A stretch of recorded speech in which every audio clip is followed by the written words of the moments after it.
जय श्री राधे श्याम। आप सबका स्वागत है। हम कर रहे हैं श्रीमद् भगवद गीता अध्ययन, अध्याय 1, श्लोक 46। भक्तों, अभी तक आश्चर्य और खेद में निमग्न हुए अर्जुन अब आने वाले श्लोकों में अपने दलीलों का अंतिम निर्णय बताते हैं। अर्जुन कहते हैं कि यदि माम प्रतीकारं शस्त्रं शस्त्रपाणयः धातृराष्ट्रारणे हन्योस्तेन्मे क्षेमतरम भवेत्। यदि शस्त्र पाणय है, अगर ये हाथों में शस्त्र अस्त्र लिए हुए धातृराष्ट्रारणे धृतराष्ट्र के पक्षपाती लोग रणे युद्ध भूमि में अप्रतीकारम सामना न करने वाले अशस्त्रम तथा शस्त्र रहित माम मुझे हन्यु तत् मार भी दे तो वह मैं क्षेमतरम भवेत् मेरे लिए बड़ा ही हितकारी होगा। भक्तों, अर्जुन कहते हैं कि अगर मैं युद्ध से सर्वथा निवृत्त हो जाऊंगा तो शायद ये दुर्योधन आदि भी युद्ध से निवृत्त हो जाएंगे। कारण कि हम कुछ चाहेंगे ही नहीं, लड़ेंगे भी नहीं, तो फिर ये लोग युद्ध करेंगे ही क्यों।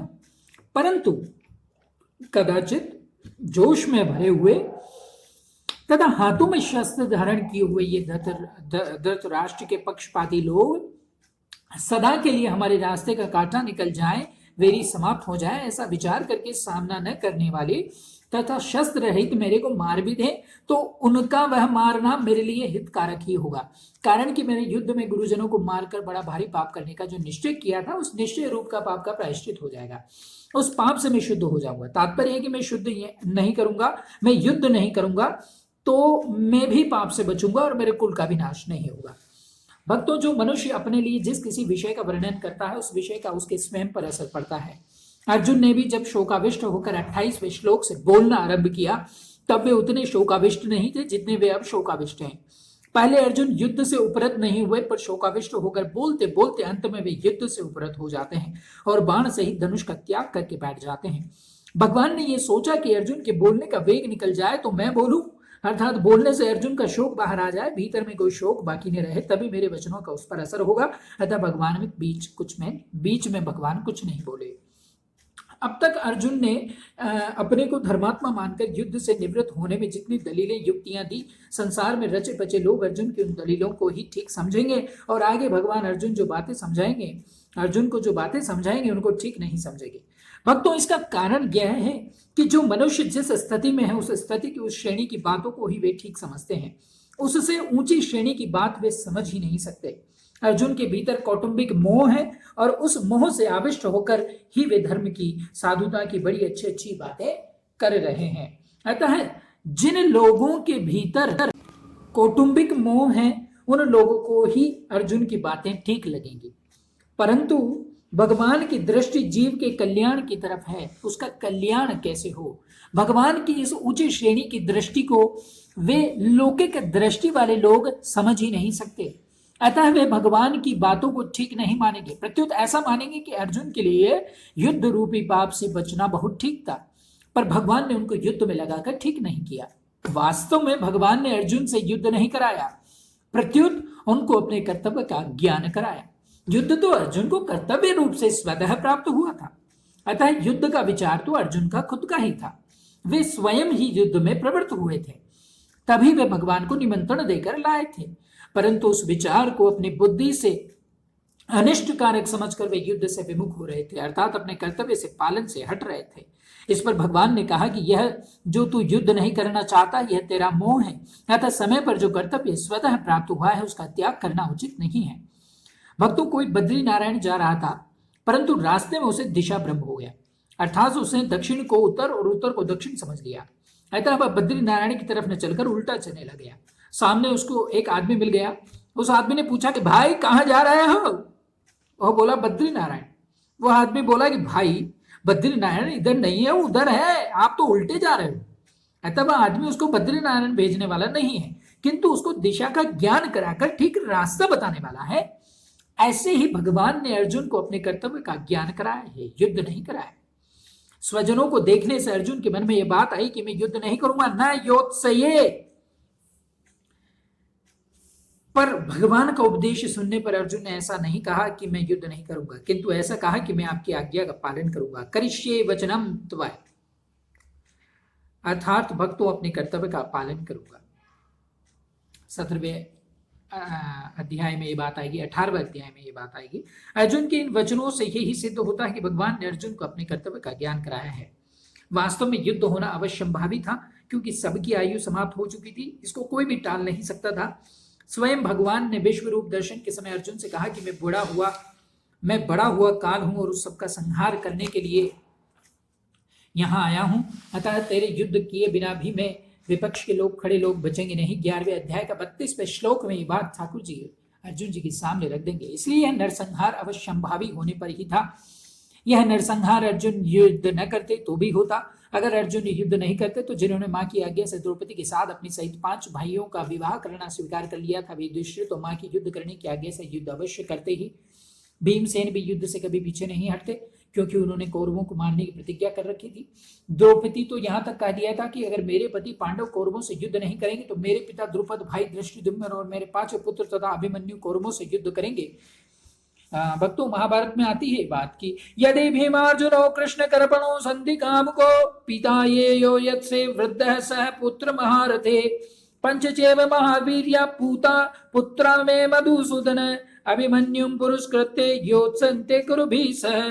द्रौपदी जी कहती थी हैं कि भाई अगर आप नहीं लड़ोगे तो मेरे भाई और मेरे 5 पुत्र अभिमन्यु कौरवों से युद्ध करेंगे। इस तरह ऐसे कई कारण थे जैसे युद्ध को टालना तो संभव नहीं था। होनहार को रोकना मनुष्य के हाथ की बात नहीं, परंतु अपने कर्तव्य का पालन करके मनुष्य अपना उद्धार कर सकता है और कर्तव्यच्युत होकर अपना पतन कर सकता है। तात्पर्य है कि मनुष्य अपना इष्ट अनिष्ट करने में स्वतंत्र है। इसलिए भगवान ने अर्जुन को कर्तव्य का ज्ञान कराकर मनुष्य मात्र को उपदेश दिया कि उसे शास्त्र की आज्ञा के अनुसार अपने कर्तव्य के पालन में तत्पर रहना चाहिए, उससे कभी च्युत नहीं होना चाहिए। भक्तों, पूर्व श्लोक में अर्जुन ने अपनी दलील का निर्णय सुना दिया। उसके बाद अर्जुन ने क्या किया इसको संजय जी आगे के श्लोक में बताते हैं, जो इस अध्याय का अंतिम श्लोक है। भक्तों, संजय उवाच है, संजय जी कह रहे हैं कि एवं उक्त्वा संखगे रथोपस्थ उपाविशत् विसृज्य सशरं चापम शोक संविघ्न मानसः। एवं उक्त्वा, ऐसा कहकर शोक संविघ्न मानसः, शोकाकुल मनाने वाले अर्जुन सशरम चापम, बाण सहित धनुष का विसृज्य त्याग करके संख के रथोपस्थित युद्ध भूमि में रथ के मध्य भाग में उपाविशत बैठ गया।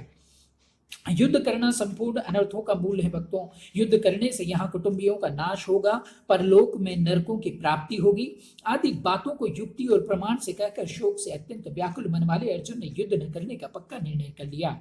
जिस रणभूमि में वे हाथ में धनुष लेकर उत्साह के साथ आए थे, उसी रणभूमि में उन्होंने अपने बाएं हाथ से गांडीव धनुष को, दाएं हाथ से बाण को नीचे रख दिया और स्वयं रथ के मध्य भाग में अर्थात दोनों सेनाओं को देखने के लिए जहां पर खड़े थे वहीं पर शोक मुद्रा में बैठ गए। अर्जुन की ऐसी शोकाकुल अवस्था होने में मुख्य कारण है भगवान का भीष्म और द्रोण के सामने रथ खड़ा करके अर्जुन से कुरुवंशियों को देखने के लिए कहना और उनको देखकर अर्जुन के भीतर छुपे हुए मोह का जागृत होना। मोह के जागृत होने पर अर्जुन कहते हैं कि युद्ध में हमारे कुटुंबी मारे जाएंगे। कुटुंबियों को मरना ही बड़े नुकसान की बात है। दुर्योधन आदि तो लोग के कारण इस नुकसान की तरफ नहीं देख रहे हैं, परंतु युद्ध में इतनी अनंत परंपरा चल पड़ेगी, इस तरह ध्यान देकर हम लोगों को ऐसे पाप से निवृत्त हो ही जाना चाहिए। हम लोग राज्य और सुख के लोभ से कुल का संहार करने के लिए रणभूमि में खड़े हो गए, यह हमने बड़ी भारी गलती की। अतः युद्ध न करते हुए शस्त्र रहित मेरे को यदि सामने खड़े हुए योद्धा लोग मार भी दें तो उससे मेरा हित ही होगा। अतः इस तरह अंतकरण में मोह छा जाने के कारण अर्जुन युद्ध से उपरत होने में एवं अपने मर जाने में हित देखते हैं और अंत में उसी मोह के कारण बाण सहित धनुष का त्याग करके विषाद मग्न होकर बैठ जाते हैं। यह मोह की ही महिमा है कि जो अर्जुन धनुष उठाकर युद्ध के लिए तैयार हो रहे थे, वही अर्जुन धनुष को नीचे रखकर शोक से अत्यंत व्याकुल हो रहे हैं। भक्तों, ओम तत्सदिति श्रीमद् भगवद गीता स्वरूपश्चित्सु ब्रह्म विद्यायाम योग शास्त्रे श्री कृष्ण अर्जुन संवादे अर्जुन विषाद योगो नाम प्रथमोध्याय। इस प्रकार ओम तत्सत इन भगवान नामक के उच्चारण पूर्वक ब्रह्म विद्या और योग शास्त्र में श्रीमद् भगवद गीता उपनिषद रूप श्री कृष्ण अर्जुन संवाद में अर्जुन विषाद योग नामक पहला अध्याय पूर्ण हुआ। भक्तों, प्रत्येक अध्याय की समाप्ति पर महर्षि वेद व्यास जी ने जो उपयुक्त पुष्पिका लिखी है, इसमें श्रीमद् भगवद गीता का विशेष महात्म्य और प्रभाव भी प्रकट किया है। ओम तत्सत द्रष्टव्य गीता 17वें अध्याय के 23वें 27वें श्लोक तक ओम तत्सत, ये तीनों सच्चिदानंद गंध परमात्मा के पवित्र नाम है भक्तों। ये मात्र जीवों को कल्याण करने वाले हैं। इनका उच्चारण परमात्मा के सम्मुख करता है और शास्त्र विहित कर्तव्य कर्मों के अंग वैगुण्य को मिटाता है। तक गीता के अध्याय का पाठ करने में श्लोक, पद और अक्षरों के उच्चारण में जो जो भूले हुई है उनका परिमार्जन करने के लिए और संसार से संबंध विच्छेद पूर्वक भगवत संबंध की याद आने के लिए प्रत्येक अध्याय के अंत में ओम तत्सत का उच्चारण किया गया है। महर्षि वेद व्यास जी के द्वारा अध्याय के अंत में ओम के उच्चारण का तात्पर्य है कि मेरी रचना का अंग वैगुण्य मिट जाता है, तथा तत् के उच्चारण का तात्पर्य है कि मेरी रचना भगवत प्रीत्यर्थ हो जाए, और सत के उच्चारण का तात्पर्य है कि मेरी रचना सत अर्थात अविनाशी फल देने वाली हो जाए। इति ही, बस मेरा यही प्रयोजन है, इसके सिवाय मेरा व्यक्तिगत और कोई प्रयोजन नहीं है। जो श्रीमत अर्थात सर्व शोभा संपन्न और जिनमें संपूर्ण ऐश्वर्य, धर्म, यश, श्री, ज्ञान और वैराग्य ये छह भग नित्य विद्यमान रहते हैं, उन भगवान के मुख से निकली हुई होने के कारण इसको श्रीमत भगवत कहा गया है। भक्तों, जब मनुष्य मस्ती में, आनंद में होता है तब उसके मुख से स्वतः गीत निकलता है। भगवान ने इसको मस्ती में आकर गाया है, इसलिए इसका नाम गीता है। यद्यपि संस्कृत व्याकरण के नियमानुसार इसका नाम गीतम होना चाहिए था, तथापि उपनिषद स्वरूप होने से स्त्रीलिंग शब्द गीता का प्रयोग किया गया है। इसमें संपूर्ण उपनिषदों का सार तत्व संग्रहित है और यह स्वयं भी भगवत वाणी होने से उपनिषद स्वरूप है, इसलिए इसे उपनिषद कहा गया है। वर्णाश्रम संप्रदाय आदि का आग्रह न रखकर प्राणी मात्र का कल्याण करने वाली सर्वश्रेष्ठ विद्या होने के कारण इसका नाम ब्रह्म विद्या है।